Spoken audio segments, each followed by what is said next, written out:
Hundreds of commuters enter Lawrence, Kansas via Kansas Highway 10 on their way from Kansas City every day. Some are on the way to work, others are returning home. Regardless of the reason for their drive, observant travelers will recognize a tall hill rising out of the prairie to the south as a sign that they've just about arrived in Lawrence. But however aware of the hill's location they may be, most aren't aware of that hill's name or the historical significance it bears.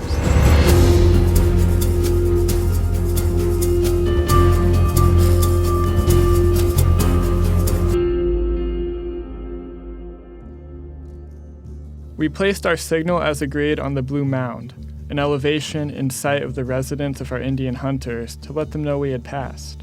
James Theodore Talbot, May 31st, 1843. Talbot was an officer in the Army Corps of Topographical Engineers, and his diary holds one of the first mentions of the Blue Mound. At the young age of 18, James left his family home in Washington, D.C. and signed on with John C. Fremont's 2nd Expedition West, along with Kit Carson, Lucian Maxwell, and approximately 35 others. Fremont, sometimes called the Pathfinder, was the successor to the likes of Lewis and Clark and Zebulon Pike. He was tasked with marking out an improved path to Oregon. Specifically, he was to find better passes through the Rockies that wagon trains could traverse more easily. Although the first wagon train had made its journey west 6 years prior to Fremont's expeditions, his positive reports describing fertile and open land to the west paved the way for the epoch of westward expansion. When Fremont and his crew arrived in what is now Douglas County, Kansas, in early spring of 1843, they camped along a river they called the Wakarusa. The party arranged to meet with local Shawnee guides by placing a signal on the summit of the Blue Mound, chosen for its wide visibility. Fremont arranged for the two guides to lead his expedition to the South Platte River in modern-day Nebraska, over 350 miles away. The route that Fremont scouted on his expeditions became the standard route for wagon trains traveling to California and Oregon from Missouri, leading over 500,000 people past the Blue Mound.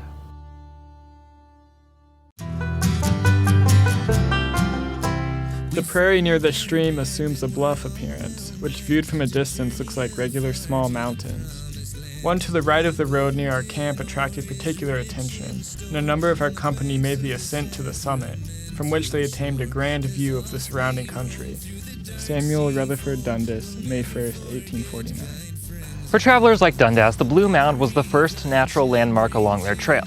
It provided an impressive view of the unmolested prairie surrounding the mound, which in Dundas's time was untilled and only forested along the rivers. Reaching the Blue Mound also alerted travelers they were about to cross one of the first major rivers on their trail, the Wakarusa. There were as many as 4 different crossings used along the Wakarusa by westbound travelers. The 2 primary crossings used in Dundas's time were collectively known as Blue Jacket Crossing, named for Shawnee Chief Charles Blue Jacket, whose grandfather, according to legend, was kidnapped as a youth by Shawnee natives while wearing a blue jacket and adopted into the tribe by that name. This is the more eastern of the 2 Blue Jacket crossings, and even a century and a half later, you could still see the remnants of the massive ramp created along the river by wagon trains rolling up to it to be floated across. Nowadays, the Wakarusa is much tamer thanks to a dam upriver creating Clinton Lake, but in Dundas's time the river could get as wide as 60 feet and proved a formidable crossing for the wagon trains which had to be floated across. In 1855, an enterprising Missourian named Napoleon Bonaparte Blanton, better known as Boney Blanton, purchased land along the Wakarusa River further upstream and built a bridge across, charging a toll for each wagon train to cross. This safer crossing negated the need for Blue Jacket and redirected the Oregon Trail to the south of the Blue Mound. But Blanton's bridge was soon to be the site of not a westward journey, but a bloody war. The owner of a claim at Hickory Point a few miles from Lawrence by the name of Coleman trespassed upon Dow's timber for which he was reproved. Soon after going to a blacksmith shop, Dow found Coleman and 4 of his pro-slavery abettors. On leaving, Dow was cowardly fired upon by Coleman with buckshot and fell dead upon the spot. Isaac T. Goodnow, November 21st, 1855.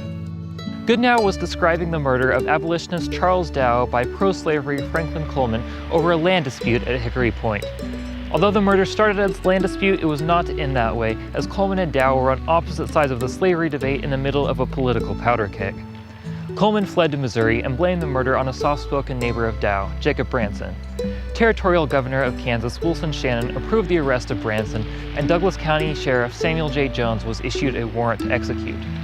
Jones and 15 other men raided Branson's home during the night of November 26th and arrested him, planning to incarcerate him in nearby Lecompton. But upon hearing of the arrest from Boney Blanton, a group of local Free Staters quickly organized and chased down Jones's party, rescuing Granson.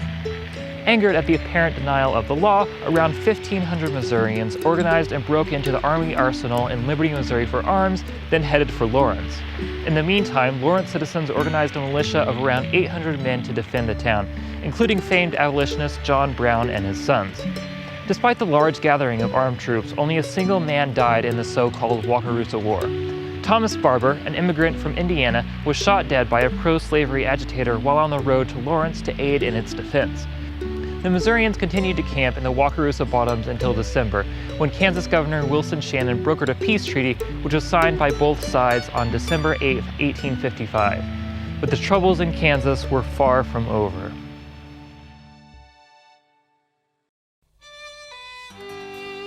Dear parents, on Friday night, Governor Geary came to Lawrence. While he was here, the news came that Missourians were advancing on Franklin, intending to take that place and then advance on Lawrence. Things stood just in this shape on Sunday when about 10 o'clock we discovered a flag flying on the top of the Blue Mound 8 miles from here toward Missouri. This mound can be seen for many miles each way. It is the highest point in eastern Kansas, I suppose. Edward P. Fitch, September 21st, 1856. Fitch was a Kansas settler from Massachusetts and a volunteer in the Free State Militia, and his letter recounts one of the many conflicts in the late 1850s leading up to the Civil War. The constant threat of Missouri border ruffians attacking Lawrence caused the Blue Mound to transition from a beacon of hope for westward-bound settlers to an omen of warning for Lawrence citizens.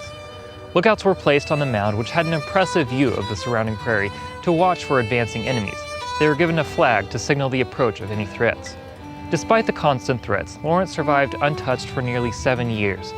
But that ended early on the morning of August 21st, 1863, when William Quantrill and his band of about 450 raiders entered Lawrence and began sacking, looting, and killing their way through town. Their intention was to destroy the Free State spirit in the town, as well as capture leaders like Senator James Lane.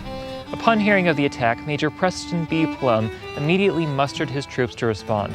He positioned his men at the Blue Mound south of Lawrence where they could get a clear view of events, anticipating Quantrill's departure to the south. Just as expected, Quantrill and his men left Lawrence around 9 a.m. heading south, first crossing the Wakarusa at Blanton's Bridge and burning it down to discourage pursuit. However, Quantrill's troops dispersed before continuing southeast towards Missouri, allowing them to evade capture by Plum's men. In total, about 150 men and boys were killed in the massacre. Among those was Edward Fitch. So many were killed that Lawrence was forced to construct Oak Hill Cemetery to hold the bodies. Boney Blanton's Bridge was not rebuilt after being destroyed, as traffic on the Oregon Trail had started to die down with the construction of the Transcontinental Railroad. In 1913, Blanton, who built his success providing passage for wagon trains, was struck and killed by an automobile in Wichita, Kansas at the ripe age of 83. The Blue Mound sat largely forgotten after the end of the Civil War in 1865, and thus the end of the Bleeding Kansas era, watching silently as Lawrence grew around the University of Kansas and the prairie below was transformed into forests and farmland. That is, until the mid-1960s when skiing took off in the Midwest. Topeka-based Mont Bleu Ski Incorporated, a franchisation of Blue Mound, converted the slopes into a winter ski resort operating primarily for local college students. It included typical amenities such as a tow rope, ski rentals, and a base house with a fireplace and refreshments. The slopes were covered with artificial snow from snow machines, which drew water from the yet-to-be-dammed Wakarusa River. Operations continued off and on until the mid-1990s, when lack of interest, money, and water contributed to the resort's downfall, and thus the end of the Blue Mound's life as Mont Bleu. Today, the Blue Mound sits as a lonely geographical feature, looking down on the farmland and roads that have replaced the prairie and covered wagon caravans. Although the Blue Mound is no longer a marker on the road west or a watchful guardian in the night, it still serves as a beacon of hope for every commuter coming home to Lawrence each night.